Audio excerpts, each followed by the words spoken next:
వివిధ దినపత్రికల్లో వచ్చినటువంటి ప్రధానమైనటువంటి వార్తలను మనం ఒక్కసారి గమనించినట్లయితే తెలంగాణ రాష్ట్ర ముఖ్యమంత్రి రేవంత్ రెడ్డి గారు అదేవిధంగా ప్రతిపక్ష నాయకుడు కల్వకుంట్ల చంద్రశేఖరరావు గారు నిన్న పోటాపోటీలో ఒకరు జగిత్యాలలో మరొకరు పెద్దపల్లిలో భారీ బహిరంగ సభలు ఏర్పాటు చేసి ఒకరి మీద ఒకరు సంచలనమైనటువంటి వ్యాఖ్యలను అయితే చేసుకోవడం జరిగింది.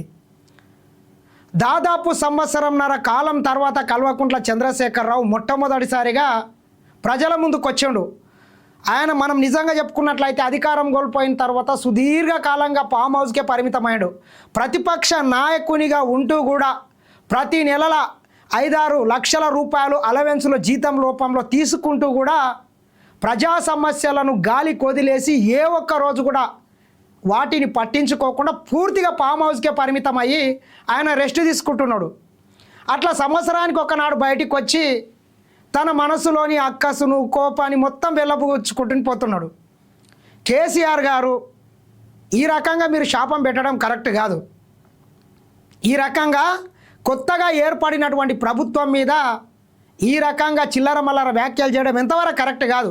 ఎందుకంటే అది మీ హోదాకు తగదు. ఏముంది, ఎందుకు ఫామ్ హౌస్లో వండుకుంటున్నావు? ఎందుకు ప్రజా సమస్యల మీద కొట్లాడతలేవు? పైగా మళ్ళొక్కసారి ప్రజల్ని రెచ్చగొట్టే వ్యాఖ్యల్ని చేస్తున్నాడు. కేవలం ఒక కాలం చెల్లిన నేత కోసము 14-15 సార్లు బీఫామ్ ఇస్తే 5 సార్లు గెలిచినటువంటి నేత కోసము దాదాపు ఒక 50-60 నుంచి 100 కోట్ల వరకు ఖర్చు పెట్టి పెద్ద సభను ఏర్పాటు చేసాడు. మనం చూస్తున్నాం కల్వకుంట్ల చంద్రశేఖరరావు గారు బయటికి వెళ్ళాలంటే ఏదన్నా తన మనసులోని మాటను చెప్పాలంటే ఒక 100 కోట్లు ఖర్చు పెట్టాల్సిందే. ఎవనబ్బ సొత్తు ఎక్కడికి వెళ్ళి వచ్చినాయి? గత 10 ఏళ్ళ అధికారంలో ఉండి విచ్చలవిడిగా ఎట్లా పడితే అట్లా ప్రజాధనాన్ని మొత్తం లూటీ చేసి ఈరోజు మంచినీళ్ళలాగా ఖర్చు పెట్టే పరిస్థితి వచ్చింది. చూద్దాం మరి కల్వకుంట్ల చంద్రశేఖరరావుకు సంబంధించినటువంటి ప్రధానమైనటువంటి వార్తలు మనం ఒకసారి చూసుకున్నట్లయితే ఏమంటున్నాడు కేసీఆర్? నేను చావను నా కొడక పొద్దున్నే లేస్తే కేసీఆర్ చావాలని అంటారా? నేను చావను నా కొడక పొద్దుగాల లేస్తే కేసీఆర్ చావాలని ఏ రకంగా అంటారా అని చెప్పి ఆయన అంటున్నాడు. కేసీఆర్ గారు నిన్ను చావాలని ఎవరు చెప్పిండు? ముఖ్యమంత్రి చెప్పిండా? మంత్రులు చెప్పిండ్రా? ప్రతిపక్షంలో ఇంకా ఎవరన్నా మీ పార్టీలకు సంబంధించినటువంటి వ్యక్తులు చెప్పిండ్రా? ఎవరు చెప్పిండు? ఎందుకు ఇట్లా రెచ్చగొట్టే వ్యాఖ్యలు చేస్తావు? పెద్ద మనిషి అయినా కొంత ఏదన్నా వ్యాఖ్యలు చేస్తే హుందాగా చేయాలి. నిన్ను చావమని ఎవరు చెప్పలే.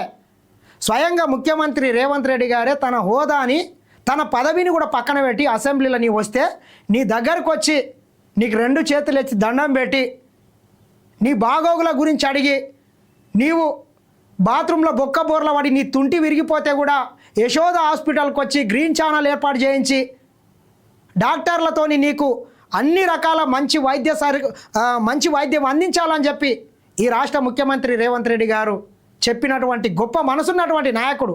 నీవు సావాలని ఏ రోజు కోరుకోలేదు. నీవు ఇంకా 100 సంవత్సరాలు నిండు ఆయురారోగ్యాలతో అదే ప్రతిపక్ష నాయకునిగా ఉండాలని కోరుకునేటటువంటి వ్యక్తి రేవంత్ రెడ్డి గారు.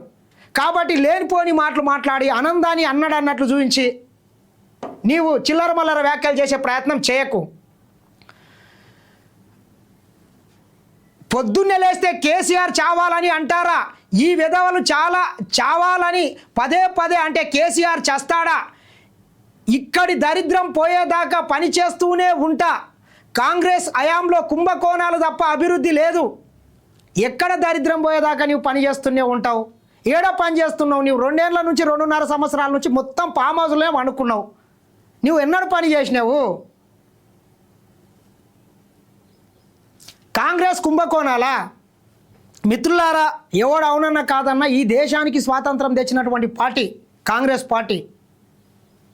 మనతో పాటు స్వాతంత్రం వచ్చినటువంటి బంగ్లాదేశ్ కావచ్చు, పాకిస్తాన్ కావచ్చు, ఆఫ్ఘనిస్తాన్ కావచ్చు, శ్రీలంక కావచ్చు, నేపాల్, భూటాన్ ఈ మన పక్క దేశాలు మొత్తం ఈ రోజుకి అడక తింటుంటే ఈరోజు ప్రపంచంలోనే టాప్ 5 ఆర్థిక వ్యవస్థలు కలిగినటువంటి దేశాల సరసన ఈరోజు భారతదేశం నిలిచిందంటే దానికి కాంగ్రెస్ పార్టీ తీసుకున్నటువంటి నిర్ణయాలు. నీలాగా దొంగలాగా 10 ఏళ్ళు మీకు అధికారం ఇస్తే ఈ దేశానికి ఈ రాష్ట్రానికి 8.5 లక్షల కోట్ల అప్పు చేసిండ్రు. మీ ఆస్తులు పెరిగినాయి సన్నాసుల్లారా. మళ్ళీ సిగ్గుశారం లేకుండా ఏం మాట్లాడతావు? ఎక్కడికి వెళ్ళి వచ్చినాయి? ఎవనబ్బ సొత్తు?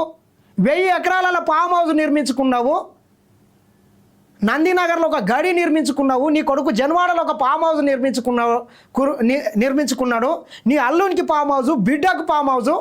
ఆస్తుల పంపకాల తేడాలు వచ్చి మీ మధ్యలో మీరే ఈరోజు కొట్లాడుకునే పరిస్థితి వచ్చింది. నీ బిడ్డనే ఈరోజు మీ మీద ఆరోపణలు చేసి బయటకు పోయినటువంటి పరిస్థితి. మళ్ళీ సిగ్గుశరం లేకుండా మాట్లాడతావు. కాంగ్రెస్ పార్టీ అవినీతి చేసిందా? ఈ దేశంలో అత్యంత అవినీతి పరులు ఎవడన్నా ఉన్నాడంటే కల్వకుంట్ల కుటుంబం. మీరు గుర్తుపెట్టుకోండి. 1,50,000 కోట్లు పెట్టి కాళేశ్వరం ప్రాజెక్టు కడితే 3 ఏళ్ళు దాటకన ముందే కుప్పగూలిపోయింది. లక్షల కోట్ల అవినీతి జరిగింది. మీ ఆస్తులు పెరిగినాయి, ఈ రాష్ట్రానికి అప్పులు పెరిగినాయి.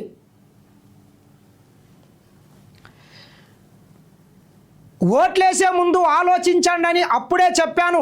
తప్పు చేశామని ప్రజలు ఇప్పుడు బాధపడుతున్నారు. ఎవడు బాధపడతలేడు. తెలంగాణ ప్రజలు మొత్తం సంతోషాలతోనే ఉన్నారు. భూముల ధరలు అప్పుడెలా ఉండేవి, ఇప్పుడెలా ఉన్నాయి. రైతు బంధుకు రామ్ రామ్, దళిత బంధుకు జై భీమ్. రైతు బంధు నిన్ననే నీవిచ్చినటువంటి బోడి 5,000 కాదు 6,000 రూపాయలు ప్రతి ఎకరాకి ఇస్తున్నాడు. నిజంగా చెప్పాలంటే మీరు చేసినటువంటి పాపాలు, మీరు చేసినటువంటి అప్పులు కనుక లేకున్నట్లయితే కాంగ్రెస్ పార్టీ ఇచ్చినటువంటి ప్రతి హామీని నెరవేర్చడానికి ఈరోజు కాంగ్రెస్ పార్టీ దగ్గర, ఈ తెలంగాణ రాష్ట్రం దగ్గర నిధులుండే. కానీ కాంగ్రెస్ పార్టీ అధికారంలోకి వచ్చిన తర్వాత ప్రతి నెల 5-6 వేల కోట్ల రూపాయలు కేవలం మీరు చేసినటువంటి పాపాలకు మిత్తుల కింద పోతున్నాయి. సన్నాసుల్లారా, మూసి వెంట గరీబులను ఏడిపిస్తున్నారు. బీఆర్ఎస్ అధికారంలోకి రాగానే హైడ్రాను ఎత్తేస్తాం. నీవే చెప్పినావు గతంలో. మూసీ నదిని మొత్తం ప్రక్షాళన చేయలే. ఆ పరివాహక ప్రాంతాన్ని మొత్తం ఏమన్నా అక్రమ నిర్మాణాలు ఉంటే తొలగించండి అని నిండు అసెంబ్లీలో చెప్పిందే నీవు. అంటే ఏ ఎండకు ఆ గొడుగు వాడతాడని చెప్పి దీన్ని బట్టి అర్థమవుతున్నది. బీఆర్ఎస్ అధికారంలోకి రాగానే హైడ్రాను ఎత్తేస్తాం.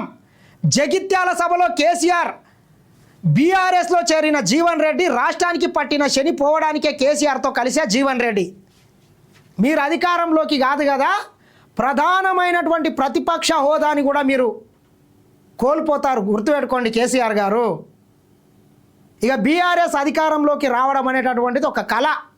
అది కళగానే మిగిలిపోతుంది. నువ్వు శాశ్వతంగా ప్రతిపక్షానికే పరిమితం అవుతావు.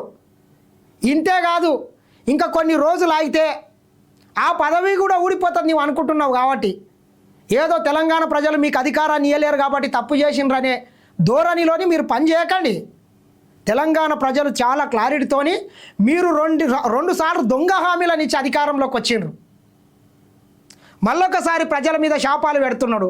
ఒక కాలం చెల్లినటువంటి నేతను తీసుకొని, ఏ పనికిరానటువంటి వ్యక్తిని, ఇక్కడ అవుట్డేట్ పొలిటీషియన్ని, 10 సార్లు ఓడిపోయినటువంటి వ్యక్తిని 2014లో, 2018లో, 2023లో మళ్ళొకసారి పార్లమెంటు టికెట్ ఇస్తే మొత్తం ఏడ కాలు పెడతాడు దరిద్రం శని. అటువంటి కాలం చెల్లినటువంటి నేత కోసము ఇంత లావమనాడు లడాయికొస్తే 4 నూకుడు అన్నట్లు ఇంత 100 కోట్ల రూపాయలు ప్రజాధనం వృధా ఏం చేస్తాడు? జీవన్ రెడ్డి వల్ల ఏమవుతుంది? వద్దలేనోడు 2 బేరం చేసిండంట. ఆయనకే దిక్కు లేదు. కానీ కరీంనగర్, ఆదిలాబాదు, నిర్మల్ ప్రాంతాల్లో జీవన్ రెడ్డికి ప్రభావం ఉన్నదంటే, ఆయన పట్టు ఉన్నదంట. అరే ఆయనే సొంతంగా గెలవలేకపోతున్నాడంటే ఈ మొత్తం గెలిపిస్తాడంటే ఎట్లున్నా చూడండి. ఇక నువ్వు గెలిపిస్తావు, ఆయన గెలిపిస్తాడు. చూసినాం 2023లో తప్పు చేసిండ్రు అని అన్నావు. తర్వాత 2 ఉప ఎన్నికలు వచ్చినాయి. ఆ 2 మీ సిట్టింగ్ స్థానాలు, అభ్యర్థి చనిపోయాడు. ఆ 2 స్థానాలను కూడా కాంగ్రెస్ పార్టీ కైవసం చేసుకున్నదా లేదా? దీన్ని బట్టే అర్థమవుతున్నది. కాబట్టి చిల్లర మల్లర వ్యాఖ్యలు మానుకుంటే బాగుంటుంది. నీ హోదాకు తగదది. జీవన్ రెడ్డి గుండె ధైర్యం ఉన్న వ్యక్తి. తెలంగాణ రాష్ట్ర భవిష్యత్తు కోసం అందరినీ సైన్యంలా వెంట తీసుకొని బీఆర్ఎస్లో చేరారు. జీవన్ రెడ్డి నేను 40 ఏళ్ళుగా స్నేహితులం. చాలా కాలం ఇద్దరం కలిసి పనిచేశాం. తన ప్రాంత అభివృద్ధి కోసం పాటుపడ్డ ఆయన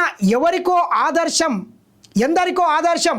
జగిత్యాల, పాత కరీంనగర్ జిల్లా వ్యాప్తంగానే కాకుండా ఆదిలాబాద్, నిర్మల్ ప్రాంతాల్లోనూ జీవన్ రెడ్డి ప్రభావం ఉంటుంది.